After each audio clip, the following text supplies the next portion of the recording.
अगर यह कहानी आपने पूरी सुन ली तो यह आपके लाइफ का सबसे बेस्ट साल होगा और अंत में आप मुझे थैंक यू बोल कर जाएंगे। एक छोटे से गांव में एक भोला नाम का शिल्पकार रहता था। वह पहाड़ों से बड़े बड़े पत्थर तोड़कर लाता था और उसे आकार देकर सुंदर सुंदर मूर्तियां बनाता था। दिन भर धूप पसीने में काम करते हुए भोला पत्थर तोड़ता था। इस रोजगार में मेहनत बहुत ज़्यादा थी और आमदनी बहुत कम। यह काम उसके पूर्वज से चली आ रही थी।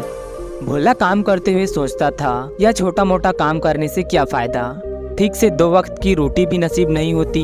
मैं बड़ा आदमी बन जाऊं तो काम भी ज़्यादा नहीं करना होगा और बैठे बैठे आराम से मौज करूंगा। हर दिन वह रास्ते पर जाते हुए नेता को देखता था, जिसके आगे पीछे भीड़ रहती थी। उसको हाथ जोड़कर प्रणाम करने वाले सैकड़ों लोग रास्ते पर खड़े रहते। भोला ने नेता बनने की ठान ली।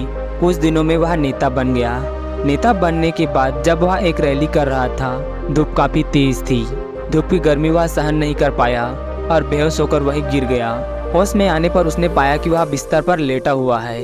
बिस्तर पर लेटे लेटे वह सोचने लगा कि नेता से बलवान यह सूर्य है, जिसकी गर्मी कोई सहन नहीं कर पाता।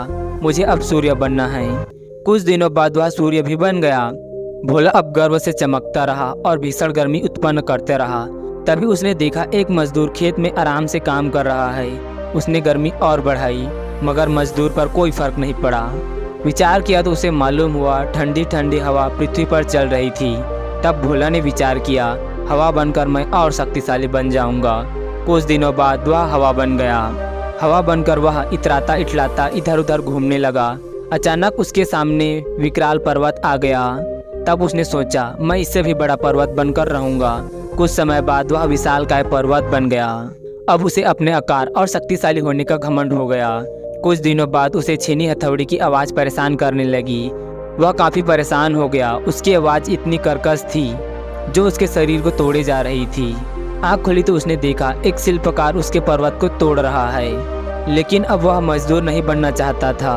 वह काफ़ी परेशान था। नींद खुली तो उसने आईने में पाया, वह जो विशाल पर्वत को तोड़ने वाला साहस रखता है वह कोई नहीं, वह स्वयं ही था। हम दूसरों को देखकर ये सोच लेते हैं उसकी ज़िंदगी बहुत अच्छे से चल रही है, वह बहुत खुश है और हम भी उसी की तरह बनने की कोशिश करते हैं। इसी तरह हम दूसरों में ताक झांक करके न तो उसके जैसे बन पाते हैं और न ही अपने जैसे रह पाते हैं। बस अपने आप को और भगवान को कोसते कोसते अपनी ज़िंदगी बर्बाद कर लेते हैं। इसलिए दूसरों के पीछे भागना छोड़ दो, क्योंकि इससे न तो तुम घर के रहोगे न घाट के। अपने आप को पहचानो, क्योंकि उस विशाल पर्वत को तोड़ने वाला जो तुम कर सकते हो वो दुनिया की कोई ताकत नहीं कर सकती। जो तुम्हारे पास है वो किसी के पास नहीं है। तुम सबसे अलग हो, तुम योद्धा हो। तो सोचो मत, लग जाओ। ये साल 2024 के जाते जाते दिखा दो दुनिया को तुम क्या कर सकते हो और तुम क्या हो। मुझे उम्मीद है आपने इस कहानी से कुछ सीखा होगा। अगर हाँ तो कृपया इस वीडियो को साझा करें और अगर चैनल पर नए आए हैं तो चैनल को सब्सक्राइब करें ताकि ऐसी मोटिवेशन वीडियोस आप तक सबसे पहले पहुंचे। मैं आपसे मिलूंगा अगले वीडियो में। तब तक के लिए जय हिंद, जय भारत।